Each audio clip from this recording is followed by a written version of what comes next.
Hi everyone. You should have a handout 5.4 Solving Problems Involving Linear Systems with you.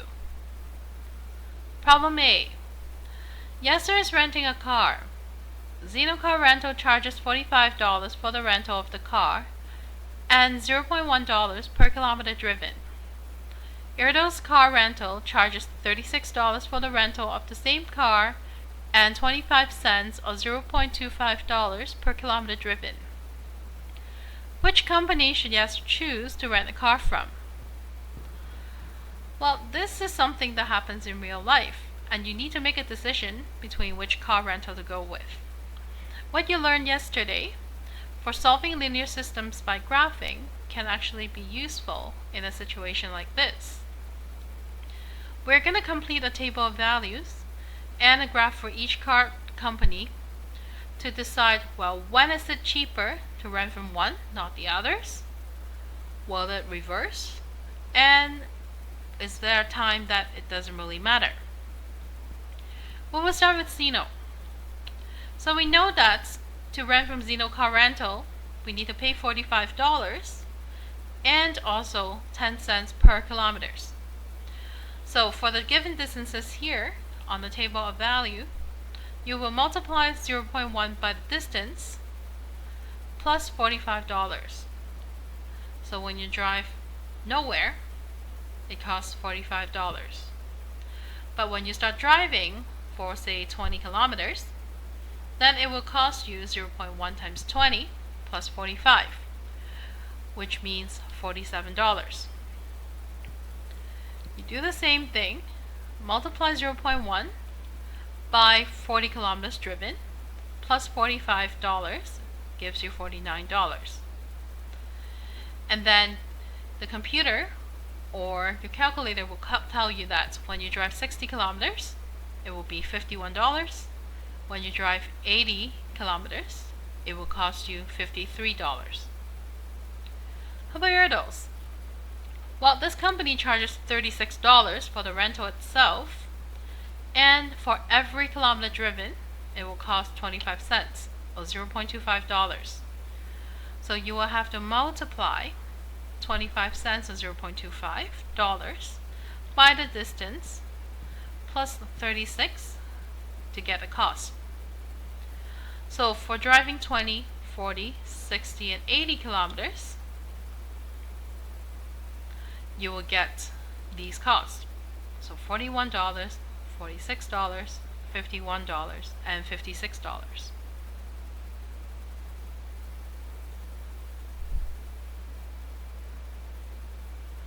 And now it's time to make a graph, because just by looking at these numbers, it may tell you that, well, I already see how much it will cost the same to rent from both companies.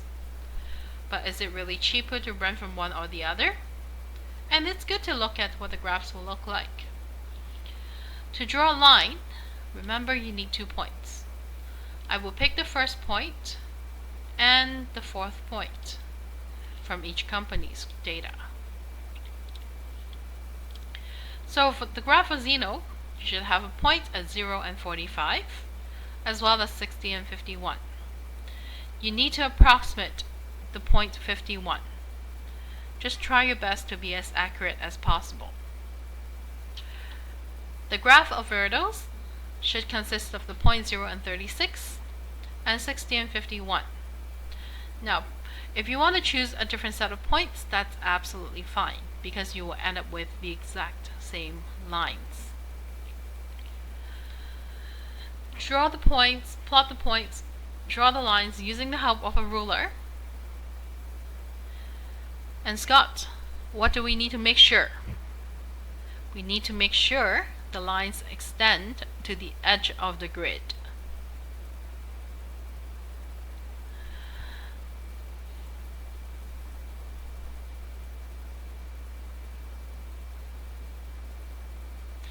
As you can see here, the two lines do intersect, and the point of intersection is 60 and 51.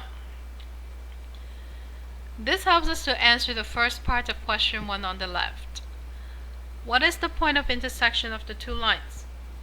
The POI is 60 and 51. What does it represent?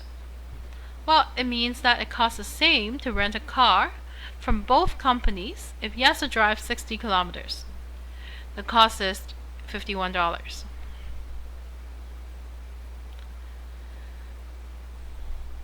Question 2 asks, under what conditions is it best to rent from Zeno? How about Erdos? When does it not matter? Now have a look at the graph.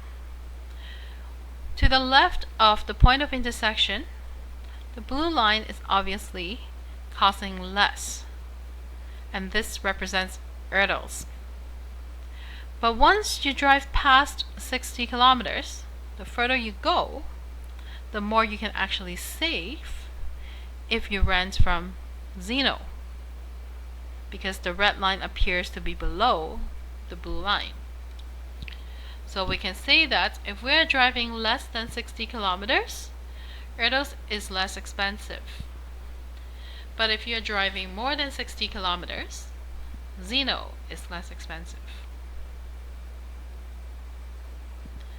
This completes problem A.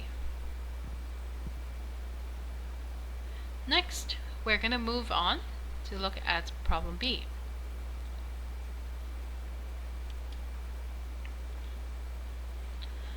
Problem B. The school council is trying to determine where to hold the athletic banquet. The algebra ballroom charges an $800 flat fee and $60 per person. The geometry hall charges a $1,000 flat fee and $55 per person. Which location should the school council select for the athletic banquet? To solve this equation, a question, we're going to use a table of values and graphs again. And we will let x to represent the number of people attending the athletic banquet. So let's start with the algebra ballroom. How can we calculate the cost to rent this ballroom? We can start with the $800 flat fee, so no matter how many people come, you're still paying the $800. And then for each additional person, you will pay an extra $60. Therefore, when 0 people come, it will be 800 plus 60 times 0 equals to 800. And when the number of people increases, well, the cost, of course, will also increase. And so by plugging in 20, 40, 60 into the equation, the cost will be $2,000, $3,200, and $4,400.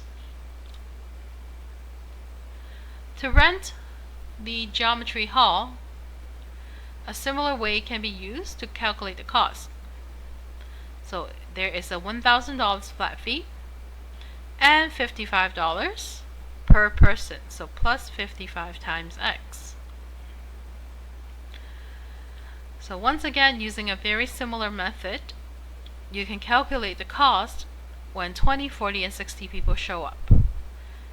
And these become $2,100, $3,200, and $4,300. Again, make a graph by picking any 2 points on these 2 lines. I would choose the first and third points for both. So 0 and 800, 40 and 3,200 for algebra ballroom, 0 and 1,000, 40 and 3,200 for geometry hall. And your graph should look something like this. Once again, check all the required components. Arrows on the right side, because we cannot have negative number of people coming. So the graph do start from the cost axis. Make sure your point of intersection is visible. And you will either label the lines with the name of the ballrooms or the equations of each line. So what is the point of intersection of these two lines? Well, it is 40 and 3,200. What does this mean? Well, it means that it costs $3,200 to rent either hall when 40 people are attending. Even though the question does not ask about when is about the time to rent from which, I would like you to take a look at this. When we have less than or fewer than 40 people, Ronan, what do you think? Or are you with us? Algebra ballroom is below geometry hall. Therefore, it makes sense to rent from the algebra ballroom when less than 40 people are coming. Once you have more than 40 people coming, the blue line's below the red line, showing us that the geometry ballroom is the better choice. This is the end of the video lesson. We will do number 3 later once we learn substitution and elimination. Go back to the first page of this handout. There are 4 problems A, B, C, D. Read each story and try to find 2 matching equations that describe what each program deals with from the 16 equations given here. Once you finish this, if you have not finished all the work assigned to you yesterday on solving linear systems by graphing, you should go back to those work and complete as many questions as you can. I will be checking work completion tomorrow. Bye for now.